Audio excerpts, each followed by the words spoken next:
Jadi USG ini bisa membantu untuk nantinya melihat batu yang ada di ginjal dan juga di saluran kemih, kantung kemih. Sedangkan untuk yang di ureter dan di uretra itu memang akan lebih baik dilihat dengan CT scan.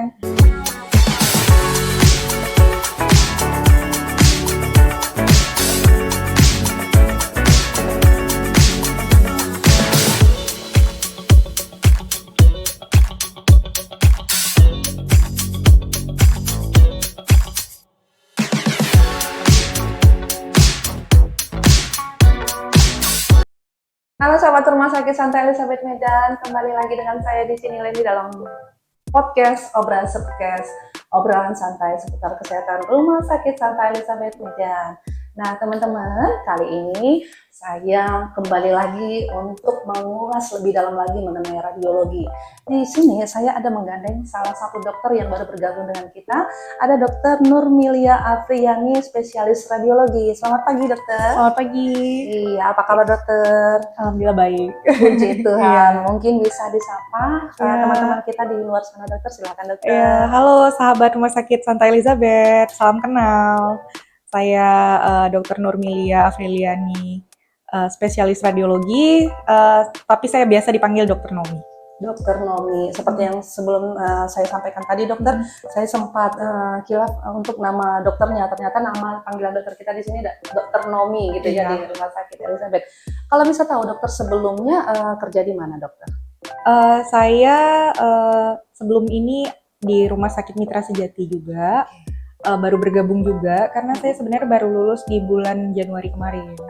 2025 ini. Jadi wah, berarti baru bergabung mengimplementasikan ilmu kuliahnya sepertinya langsung praktek di rumah sakit ya dokter. Selamat kalau begitu dokter. Terima kasih. Oke, baik teman-teman, kali ini kita mau mengupas radiologi sekilas mengenai pemeriksaan radiologi pada batu saluran kemih, begitu ya dokter? Oke, langsung ke topiknya saja, tidak berlama-lama. Pemeriksaan seperti apa sih dok yang dilakukan untuk batu saluran kemih ini? Oh iya, baik. Jadi untuk pemeriksaan batu saluran kemih ini, kita ada beberapa modalitas radiologi yang bisa digunakan, yaitu yang paling sederhana adalah dengan pemeriksaan foto ronsen, istilahnya foto BNO. Iya, foto ronsen dengan istilah namanya foto BNO. Foto BNO ini dia mengambil gambaran dari abdomen pada saat pasien ini ada gejala-gejala seperti mungkin nyeri pinggang atau ada masalah kencingnya berpasir seperti itu. Baik dokter, sebelum masuk ke sana, kita tahu radiologi ini kan banyak alatnya. Apakah untuk pemeriksaan batu kemih saluran kemih ini menggunakan CT scan kah atau MRI atau USG atau gimana dok? Semuanya bisa. Oh, yang semua yang ibu sebutkan tadi itu semuanya semua bisa dilakukan alat itu. Tapi tidak adakah terfokus misalnya untuk pemeriksaan ini khususnya pakai CT scan, misalnya gitu. Memang kalau untuk yang terbaik itu pemeriksaannya cukup dilakukan, bisa dilakukan dengan CT scan tanpa kontras. Nah itu yang untuk yang paling baik untuk melihat batu saluran kemih dan lokasi di mana batu tersebut berada. Karena lokasinya tidak hanya di ginjal, orang kan kadang mungkin lebih kenalnya batu ginjal ya. Benar. Ya, sedangkan batunya itu di sepanjang saluran kemih bisa terjadi. Jadi tidak hanya di ginjal, bisa juga di ureter, yaitu saluran yang menghubungkan ginjal dan kantung kemih, ya. Dan di kantung kemihnya sendiri juga bisa ada batu. Dan kalau pada yang terakhir itu di uretra, di saluran pembuangan kemihnya. Oke, jadi izin dokter untuk memperdalam pengetahuan saya juga ya yang termasuk masih istilahnya masih terlalu awam lah ya untuk radiologi. Nah, sebelumnya saya sudah ada podcast bincang-bincang dengan penunjang medis kita juga di ESWL. Nah ini kan ada kaitannya nih batu ginjal ya. Nah berarti pemeriksaan di radiologi untuk batu kemih ini apabila sudah diketahui lokasi beradanya batu itu, apakah di sana cukup di situ aja atau ada tindakan yang dilakukan radiologi di dalam penemuan batu ginjal ini kemudian dirujuk lagi atau apa itu diteruskan lagi nih ke SWL. Jadi posisinya udah di sini nih, berarti kita lanjut ke SWL untuk memecahkan batu ginjal. Apakah seperti itu, Dok? Iya, jadi kita kan radiologi ini selalu bikin reporting. Nah, dari reporting kita ini nantinya yang akan dijadikan landasan oleh klinisi untuk melakukan tindakan berikutnya. mana yang menurut mereka terbaik, seperti itu. Berarti pas banget nih alurnya, karena di podcast kita sebelumnya kita sudah ada mengenai pemecahan batu ginjal. Berarti alurnya dari sini dulu ya, Dok. Jadi didiagnosa dulu di mana letaknya, seberapa besar ukurannya. Biasa itu nanti akan kita laporkan di hasil pemeriksaannya, pembacaannya ya, Dokter. Hasil pembacaan radiologinya. Oke, baik Dokter. Kalau ini pertanyaan berikutnya, kalau misalnya kita sudah melakukan pemeriksaan RO ya, radiologi ini, apa yang menjadi efek sampingnya, Dokter, untuk si pasiennya? Iya, kalau untuk efek samping, yang pasti kalau kita gunakan pemeriksaan seperti BNO itu ronsen, ada efek samping minimal ya, radiasi. Ada radiasinya tetap juga ada ya, radiasi, tetap ada radiasi karena dengan Dokter. sinar X-ray. Ya. Kalau kita tahu ya, sekarang kan di ruang RO itu ada MRI yang minimum untuk radiasi. Tapi tadi dokter sampaikan bahwasanya untuk lebih bagus pemeriksaan saluran kemih ini di CT scan. Apa nggak sebaiknya di MRI, dokter? Nah, MRI ini memang yang paling canggih dan paling minim radiasi. Karena dia kayaknya logam ya, dokter. Apa itu magnet enggak, ya? Dia magnetic, magnetic resonance imaging ya. Jadi memang dia yang paling aman. Hanya saja untuk pemeriksaan batu sendiri dia tidak terlalu akurat pemeriksaannya. Dan dia istilahnya itu tidak bisa dipastikan bahwa kalau ada gambaran seperti batu itu benar-benar batu. Karena kadang dia masih punya diferensial diagnosis biasanya kita bilang. Jadi ada bandingannya, masih bisa selain batu itu masih bisa apakah bekuan darah, seperti itu, atau hanya kalsifikasi. Tapi kalau di saluran kencing kemungkinan besar sudah pasti dia dibandingkan kalsifikasi gitu ya. Tapi kalau perdarahan itu masih belum bisa kita singkirkan. Iya. Selain itu harga.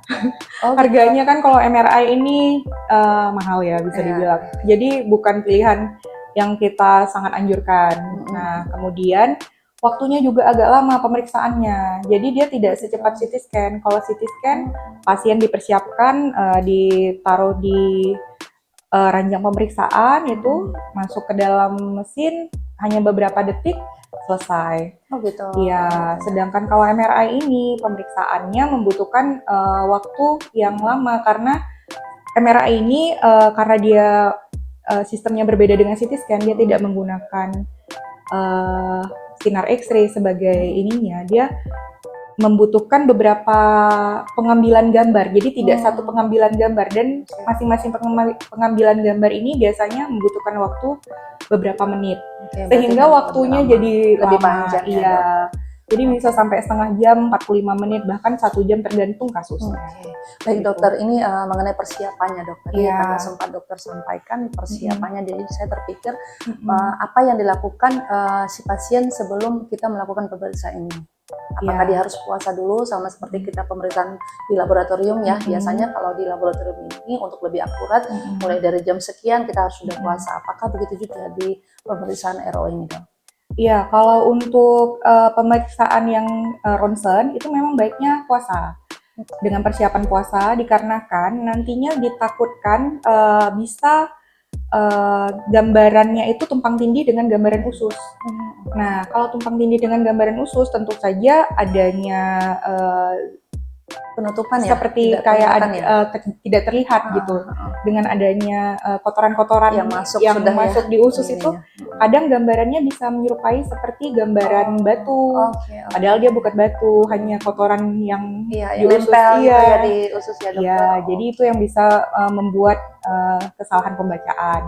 Nah, sedangkan kalau CT scan itu biasanya kita hanya menyarankan untuk pasien sebisa mungkin nahan kencing saja, minum dulu ya sampai bulinya terasa full gitu, kepengen kencing. Nah, itu kita lakukan CT scan pada saat itu akan baik. Jadi terlihat dengan baik nantinya seluruh gambaran dari saluran kemihnya. Jadi Seperti terlihat itu. lebih transparan lah ya dokter. Jadi Terlihat dokternya lebih jelas, lebih ya. jelas. Ya, Terutama untuk bagian batu-batu yang mungkin berada di bagian ureter bawah gitu. Jadi kita bisa pastikan dengan baik lokasinya di mana. Baik, Seperti terima itu. kasih Iya. banyak dokter, sangat jelas sekali penjelasan dokter terkait pemeriksaan batu saluran kemih. Iya. Nah, satu lagi dokter, supaya teman-teman kita di luar juga di sana tahu bahwasanya untuk pemeriksaan batu ureter di Rumah Sakit Santa Elizabeth Medan dapat diklaim BPJS ya dok? Iya. Nah ini berita Sudah bagus bisa ya. dengan menggunakan BPJS. Iya, jadi mungkin untuk alurnya supaya sahabat di luar sana mengetahui bahwasanya alur pemeriksaan radiologi kita ini bisa ada beberapa cara. Yang pertama itu melalui mungkin rawat inap ya dokter, yang di request oleh DPJP-nya untuk melalui sistem yang memang di rumah sakit kita menggunakan sistem Spira.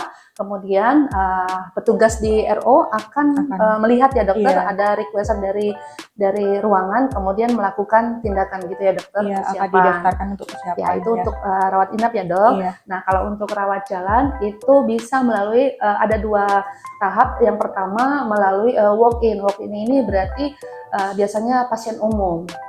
Nah, pasien umum ini langsung datang ke poli pendaftaran kita, kemudian langsung menjadwalkan untuk tindakan apa yang mau dikerjakan di radiologi kita ya dokter. Nah, kemudian ada satu lagi, kalau dia penjamin asuransi ataupun perusahaan rekanan ya yang sudah bekerja sama dengan Elizabeth, itu bisa melalui pendaftaran di admitting, kemudian langsung dipersiapkan langsung menuju ke ini ya dokter, tanpa DPJP ya. Iya, langsung daftar seperti biasa ya, nggak jauh berbeda, hanya jalur requestnya aja kali ya, gitu ya dokter.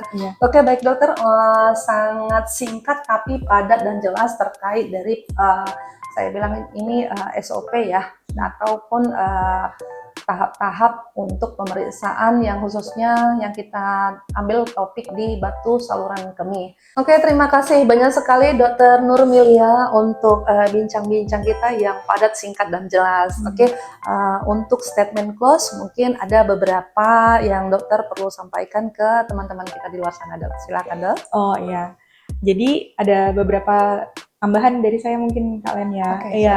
Salah satunya selain BNO tadi yang sudah saya sebutkan dan CT scan dan MRI, masih bisa juga dilakukan pemeriksaan USG. Nah, USG ini juga sama dengan MRI, dia tidak ada efek radiasinya dan lebih terjangkau juga. Jadi USG ini bisa membantu untuk nantinya melihat batu yang ada di ginjal dan juga di saluran kemih, kantung kemih. Sedangkan untuk yang di ureter dan di uretra itu memang akan lebih baik dilihat dengan CT scan.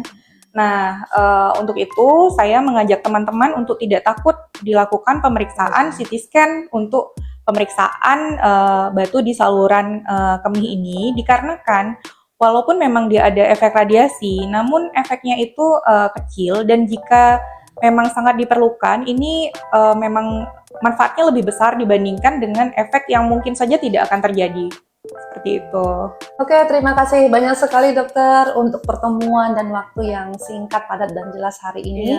Dan mungkin kita menyampaikan banyak terima kasih buat teman-teman di luar sana yang sudah mengikuti podcast-podcast kita, baik di YouTube, IG, dan semua sosmed kita. Sampai ketemu di podcast berikutnya. Salam Santa Elizabeth, sampai jumpa.